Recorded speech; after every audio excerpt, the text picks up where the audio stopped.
Hey, what's up, Hammer fam? Welcome back to HammeredHead. For today's review, we got the Vintage Collection 332nd Ahsoka's Clone Trooper from the Clone Wars Season 7. Now, admittedly, I'm not the biggest Clone Wars fan, and to be honest, I think the paint design on these guys' helmets looks pretty goofy, but the Siege of Mandalore arc was good, so it's good to get some representation in the action figure line. The figure does look pretty good in there. It does look like a very good interpretation of the character on the screen, whether I like that character design or not. It's pretty much just like the 501st Trooper, but with a different helmet. So that's good. You can see it's a removable helmet, so that's always nice. I do think the card back image slaps. It's a really clean shot of the guy standing on a Venator with a couple others in the background, so that's good. Good packaging choice all around. VC248. A few others from the line. These guys are all winners for the most part. Yeah, that's pretty much it. Again, I'm not a huge fan of like the orange on the blue here. I don't think they complement each other well.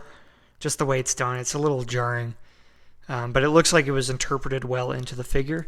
So I'm kind of excited to take him out and get a closer look. So let's do that. There he is, ready to besiege Mandalore. I gotta say, as always, he does look a lot better out of the case. The paint app on the helmet is a lot less jarring when you can see it more up close like this and in the light, so I do appreciate that. And I'll get into the paint apps more later, but from a thematic sense, it actually looks pretty good too. But overall, sculpt is pretty good. We've got an updated Clone Trooper since this guy came out, but this one still holds up for sure. Plenty of detail all around. Different paint apps on the helmet, in addition to just like that orange face thing. Really fine details on the sculpt. A bit of a paint smudged there, but it's not too huge, so it's okay. And then the belt's got a few pouches on it, nice thermal detonator. Going down to the legs again, it's a nice sculpt, looks pretty sharp, which looks good. Even the boots are nicely detailed. We got like some fabric or something on there, and then the buckle. So overall, the armor itself looks really nice. And like I was saying with the paint, the 501st paint looks pretty weathered and chipped away, but then the helmet is very clean. So you can tell they obviously just, were placed under Ahsoka's command and immediately just had enough time to paint their helmets. So helmet looks nice and fresh and new, and the rest of the armor has been to hell and back. So I actually kind of like that. The more I think about it, I think it does look better that way. So yeah, overall the paint is applied very well. It is, again, a removable helmet. The downside is you can see his chin in there. It's like really obvious, I think more so than a lot of the removable helmet figures. But if you look at him from like a distance or from a different angle, it's okay. But let's go ahead and pop that off. And then the face sculpt is really phenomenal. I think this is one of the better iterations of Temuera Morrison we've gotten. It's really finely detailed. The eyes are amazing. There's like some creasing on the forehead.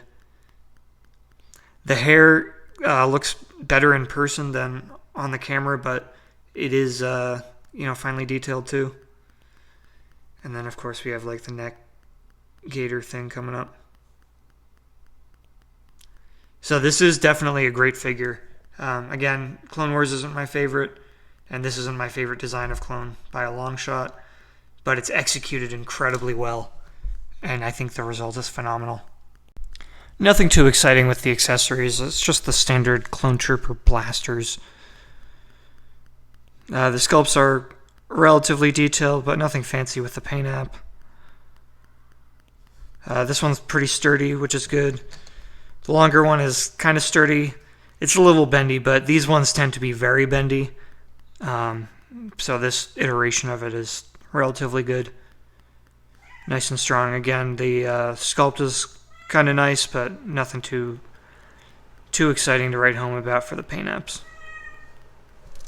The articulation is really great. It's pretty much all ball joints. So yeah, we got the normal ball joint head. Then shoulders, which are a little bit stiff with this shoulder armor on here, which is actually kind of annoying, but it's not the worst. We got elbows, which go past 90 degrees, which is great. We got ball wrists with pretty good range of motion there. We got a ball upper waist, then hips, which move really well, and then of course the knees. There we go. And ankles.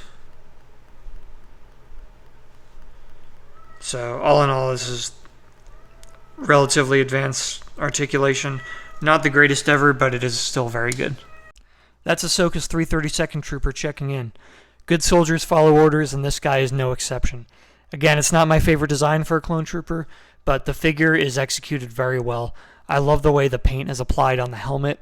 The way it looks clean on the helmet and then weathered on the rest of his armor is a really nice touch. Really fits thematically. And again, the sculpt and the articulation is very good too. So fans of the 501st Legion in particular, or fans of Ahsoka, definitely you're going to want to pick this guy up. He's a good addition to the collection, and definitely fits right in with some of the highest quality figures. But let me know what you think in the comments. As always, thank you to my Patreon subscribers. Be sure to follow on YouTube, Instagram, and Facebook. Check out the Patreon page, and don't forget, stay hammered.